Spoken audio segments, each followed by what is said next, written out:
I have a question for you guys. We're over a month into quarantine, and why do I still see people eating pizza that's frozen and pre-made? I'm gonna show you guys how to make homemade pizza using a bunch of pre-made ingredients to make it delicious, and it's half the amount that that frozen pizza will cost you. I think we should get started. Do you trust me? Let's go. First things first, I have my oven preheating to about 400 degrees, 450 degrees. A big trick that I'm gonna show you guys if you don't have a pizza stone, which I know most of you don't, is to take a cookie sheet, I know everyone has one of these at home, invert it, and put it into your preheated oven. Now, while you build your pizza, that is gonna act like a pizza stone and heat up thoroughly. Then when you put your pizza on top of the sheet tray, it's gonna get that nice crust on the bottom. No soggy bottoms here. I'm from Jersey, and we know good pizza, and that pizza better hold up when you pick it up, right? The next thing is the dough. There's a couple different routes that you can go. You can buy a ball of dough from your favorite local pizzeria, which is great. You can get pre-made dough that they have at the supermarket, put it in a bowl with a little bit of olive oil, let it come to room temperature, which is also delicious.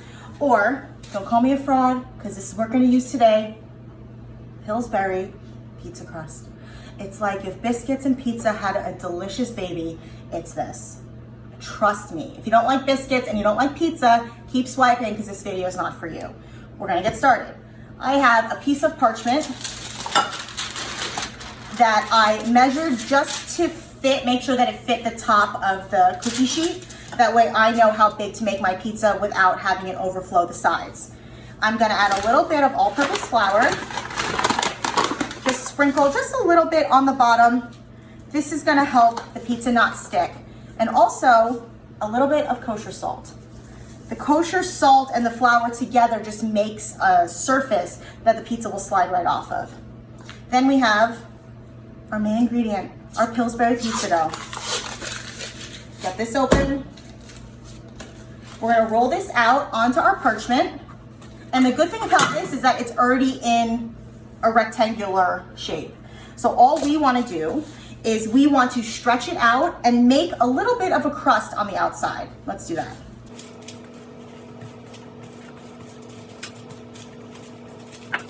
The good thing about this dough is that it's super easy to work with. You could just stretch it to whatever shape or how thick you want. You really just want it all to be the same thickness. So just spread it out with your hands. And now I'm just gonna roll the edges to make a little bit of a crust.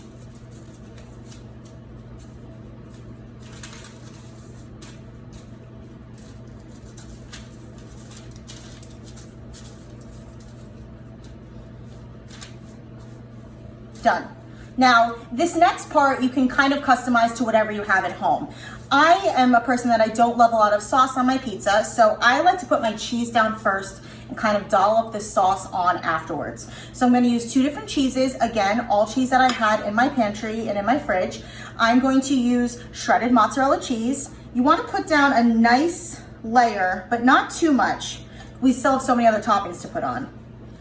If you don't have mozzarella cheese, oh gosh, you can use anything. You can use Monterey Jack cheese, any good melting cheese, or any shredded cheese that you have. But mozzarella is obviously more classic. So I'm gonna do a nice, thin, even layer of the shredded mozzarella cheese. And then because I'm Italian, I always have a ball of non-shredded, like fresh mozzarella cheese that you can get really anywhere. And I tore it into nice little bite-sized pieces, and I am going to scatter that also throughout the top of the pizza. I like using a combination of the two cheeses because I find that this cheese, the fresh mozzarella, really melts so beautifully, and the flavor combination of the two is just so great. Again, this is what I had, so just customize this to what you like and what you have at home. That looks good. Perfect. I also had a bunch of spicy Italian sausage. It seems that every time I'm cooking with you guys, I'm using sausage, but I like it, and I think it's so easy to cook and it has so many different ways to eat it after you're done cooking it. This is a perfect example. I sliced it into thin slices, and I'm going to scatter this along top of the pizza as well. You could obviously use pepperoni, you could use salami. If you don't like meat, don't use meat. This is, I can't say this enough. This is so customizable. That's like kind of the best thing about pizza during this time, because I know we all have food that we want to make sure that we don't waste. And a pizza is the perfect way to get it all into one one meal. That's good enough. And I also had some kale. You can use spinach, you can use bok choy, you can use really any kind of green that you have. I had some kale, so I'm gonna just sprinkle it. I ripped, make sure the stems are out, and these are just the florets, the little, the leafy tops. So I'm gonna sprinkle that on top because we have to have our greens. And these in the oven get super crispy. It's like a nice, delicious like kale chip, and it adds a lot of texture to the pizza, which is great. So now, as you can see, we have a nice base for the pizza. So what's next? We obviously have to season. Let's do a pinch of salt and some cracked black pepper. Not too much because we're gonna season again once we put the sauce on. Now, tomato sauce. I've been using this Don Pepino's tomato sauce. You can get it anywhere. If you don't have this, you can use store-bought marinara sauce. If you made marinara sauce the other day and you have it in the fridge, put it on the pizza. Even some tomato paste, a little bit of tomato paste, you'll just get that tomato flavor that you want. So I'm gonna take just a couple tablespoons and I'm just gonna drape it over the pizza. I like to have just a bite of sauce. I don't love a ton of sauce. If you really do like tomato sauce, like a lot on your pizza, you can reverse this order and put the tomato sauce obviously down first. But I feel like this, doing it this way, you really get to taste all the ingredients. You're not just tasting tomato. So I'm gonna do a couple nice big dollops all over the surface. And to be honest, it looks so much prettier this way. Maybe one more over here. Perfect.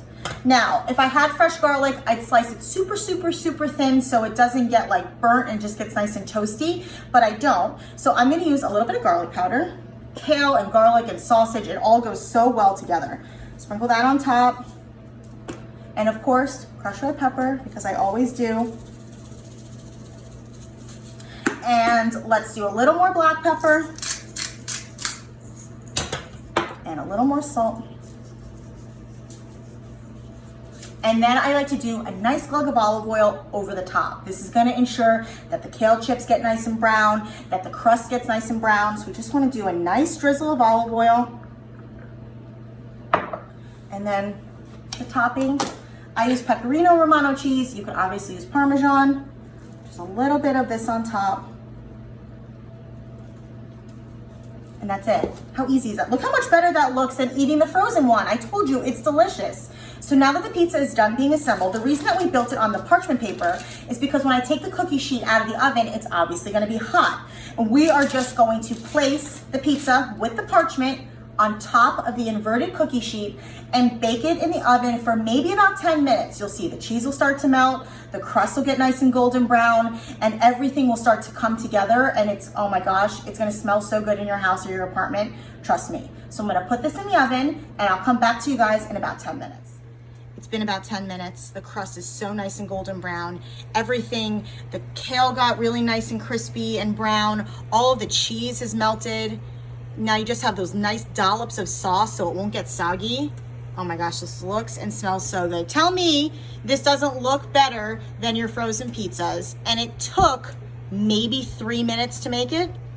I'm gonna pull this out of the oven and let it cool, and then we can eat. And just like that, 10 minutes later, we have homemade, well, semi-homemade, a nod to Sandra Lee, semi-homemade pizza. The buttery biscuit crust is so nice and golden brown and it smells amazing. All of the kale crisped up beautifully. The cheese is fully melted. It smells garlicky and buttery and delicious. I'm gonna top it off with just a little bit more grated cheese, and I'm gonna let it cool on the parchment, on the cookie sheet. That way the crust still stays nice and hot and it'll get nice and crispy and won't get soggy. And then that's it.